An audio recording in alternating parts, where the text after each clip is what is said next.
Thank you, Helen, for this description. My name is Kerli, and as Kaja said that we are in Estonia lacking behind in the energy and climate program, then I will be going more specific and talking about the possibilities, what we could do in Estonia in order to improve the energy sector. And I start my slides with my key message that renovation is the key to the energy efficient housing in Estonia. And I will be now further on speaking why is it like that. So my presentation is based on a project that I've been working on within the last 1 year. And the name of the project is HERO for all the new building stock. So my business as usual scenario turned out that the future is not that bad because you could tell that it's only growing 2% the consumption where we are standing now and where we would reach 2030. However, the future is not that bad, but it could be better. Because it could be better depending on what you compare it with. And I compared my results with the EU targets, what is not only Estonia, but also other EU countries need to achieve by 2030.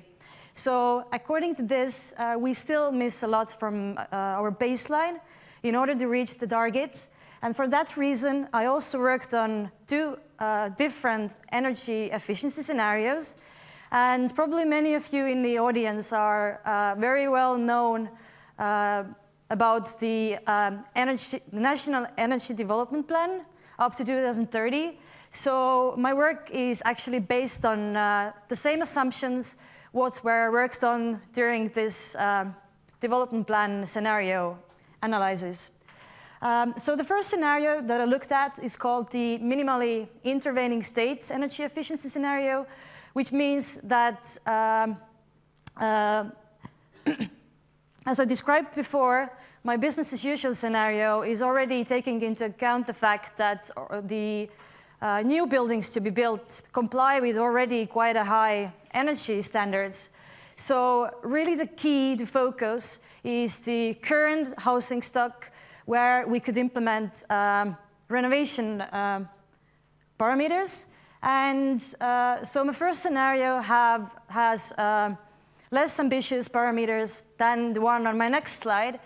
And according to this scenario, states would give out about 25% of funding to renovate the current housing stock.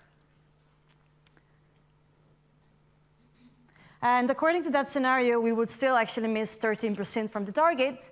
So that's why I also worked on a second efficiency scenario, would have more ambitious renovation funds given out by the government.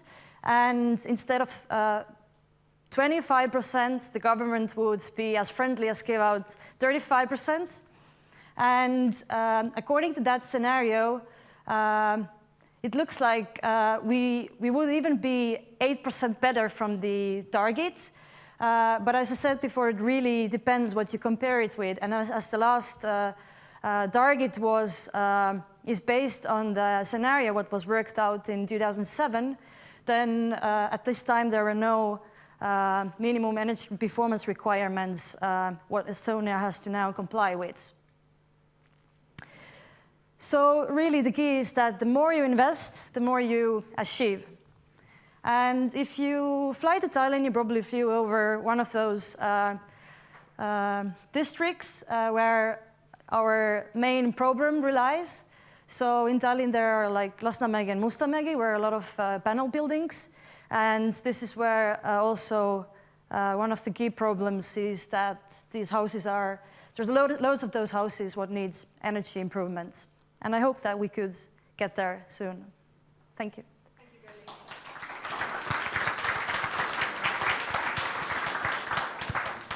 Are there any questions for Kerli about housing? Yes, please, Johan. Thanks, a really interesting presentation.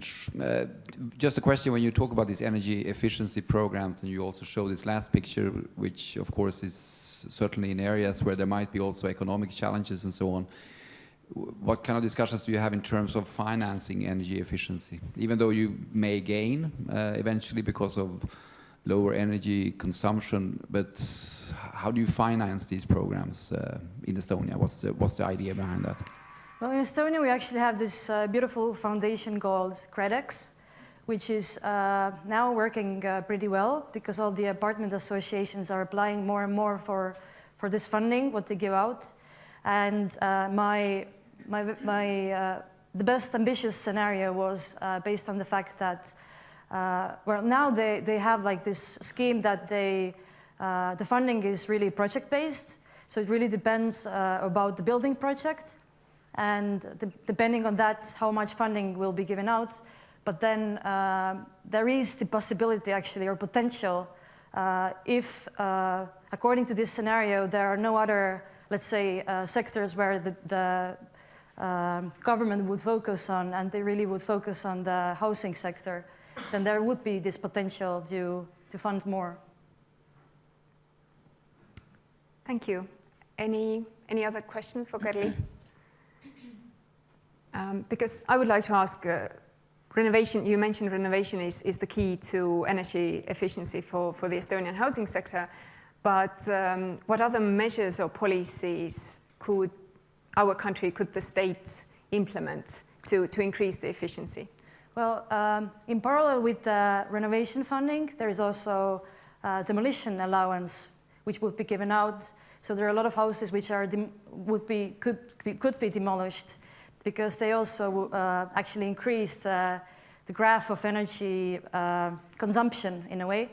And also there would be, of course, pilot projects for nearly zero energy houses, especially done or initiated by the government, so the governmental pilot projects. Then also awareness raising in order to assure that all the nearly zero energy houses will be built in a correct way. And yeah, so the legislations should be changed, and also the planning documents so that we could require carbon dioxide assessments for the buildings. So really a list of measures. So thank you very much, Kerli. Thank you.